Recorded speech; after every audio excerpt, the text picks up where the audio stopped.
Musisi Sandy Sandoro dan mantan vokalis band Payung Teduh meramaikan acara konser The Sound of Indonesia yang digelar di Hamburg, Jerman.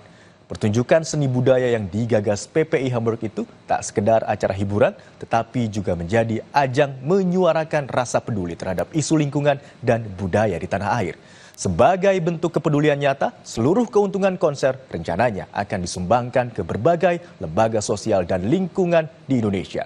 Berikut laporan jurnalis DW Indonesia untuk Anda. Mendengar kata konser tidak melulu soal hiburan semata loh, tapi juga bisa membawa misi sosial. Hal itulah yang diwujudkan oleh Perhimpunan Pelajar Indonesia di Hamburg, Jerman dengan menggelar konser amal untuk mewujudkan kepeduliannya terhadap lingkungan dan kebudayaan. Ratusan warga Indonesia ini antusias menghadiri acara yang diselenggarakan di Gedung Friedrich Ebert Halle.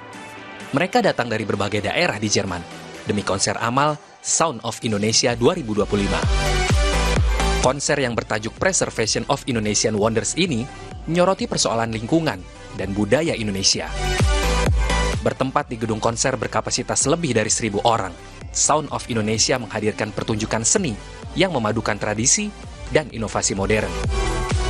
Selain menikmati pertunjukan musik dan tari, pengunjung juga dapat berpartisipasi dalam berbagai aktivitas interaktif yang mengajak untuk peduli terhadap pelestarian alam di Indonesia.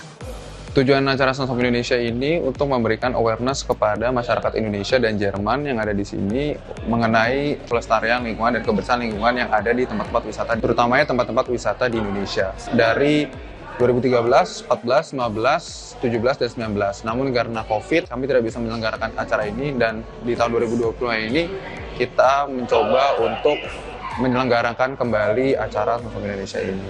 Semoga orang-orang bisa memahami konsep dan juga tujuan dari acara kami ini dan berusaha untuk tetap melestarikan dan membersihkan Indonesia dengan caranya masing-masing. Konser amal ini juga menghadirkan berbagai musisi ternama tanah air seperti Sandy Sandoro dan mantan vokalis band Payung Teduh Muhammad Istiqomah Jamat atau IS. Lagu-lagu yang dibawakannya pun tidak terlepas dari pesan moral akan kepedulian terhadap lingkungan dan isu sosial. Gue yakin di sini orang hidup dengan pressure juga kan, maksudnya tekanan hidup untuk tanggung jawab mereka dengan hidupnya sendiri itu udah besar sekali, tapi tetap harus disempetin untuk peduli.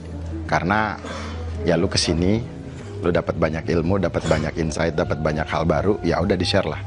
Ini memang di fundament ya, jadi menjaga kebersihan dan peduli lingkungan itu yang paling utama karena kita harus mencintai alam semesta. Harus tetap semangat untuk peduli, untuk sayang, cinta terhadap tanah air dan apapun yang terjadi, ya tetap ikhlas aja sih. Warga Indonesia yang hadir mengaku senang dengan acara seperti ini, khususnya di luar negeri. Pasalnya, selain untuk mengajak masyarakat meningkatkan kepedulian terhadap sejumlah isu sosial di tanah air, acara ini juga menjadi ajang untuk mengenalkan budaya Nusantara di kancah internasional. Menurut aku tadi acaranya bagus banget sih, apalagi di section pertama tuh ditunjukin kan kayak tentang kebudayaan Indonesia. Tadi tuh ada pertunjukan angklung, ada tari-tari tradisional juga, terus ada kayak drama juga. Sangat menarik sih acaranya ya. Apalagi saya kan tinggal jauh, udah kurang lebih 2 tahun nggak pulang ke Indonesia, jadi kayak ngobatin rasa kangen gitu sama Indonesia. Tidak hanya warga Indonesia, konser seni budaya ini juga tinggi antusiasme dari warga negara asing yang berada di Jerman. Yeah, it's great. I like the Indonesian culture. I want experience more about the culture, about the music. Das Event war auf jeden Fall spannend für mich. Natürlich gerade die traditionellen Tänze und traditionellen Instrumente, so das kenne ich ja gar nicht. Das war das erste Mal, dass ich bei so einem indonesischen Event war.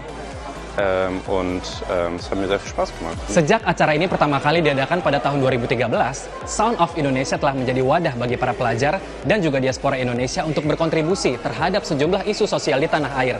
Nah, acara ini lebih dari sekedar hiburan, karena selain menghadirkan sejumlah musisi ternama asal Indonesia, nantinya seluruh keuntungan dari acara ini akan didonasikan ke sejumlah lembaga sosial dan lingkungan di tanah air. Dari Hamburg, Jerman, Levi Wardana, DW Indonesia melaporkan untuk Kompas TV. Sejumlah perempuan Timur Tengah mengikuti perjalanan melintasi wilayah Uni Emirat Arab dengan mengendarai mobil supercar. Mereka tergabung dalam klub perempuan pecinta supercar pertama di Timur Tengah. Para perempuan ini berkumpul di Dubai untuk mengikuti rally mobil melintasi wilayah Uni Emirat Arab. Sebagian di antara mereka merupakan insinyur, sebagian pengusaha, dan sebagian lagi ibu rumah tangga. Namun para perempuan ini memiliki minat yang sama, yaitu supercar. Acara ini digelar oleh klub perempuan pemilik supercar pertama di Timur Tengah, Arabian Gazelles. Hanan Mazuzi Sobati mendirikan Arabian Gazelles 8 tahun lalu untuk membuka kesempatan bagi perempuan berkiprah di dunia otomotif. It's really a product of sheer frustration, or rather a constructive frustration, because you get frustrated, sometimes nothing comes out of it, right?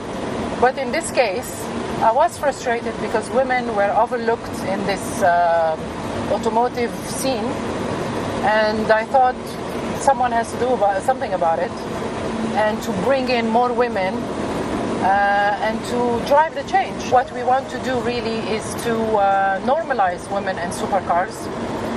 We want people to stop thinking there is always a man because they see a woman with a supercar. Either a husband, a partner, a sugar daddy, whatever it is.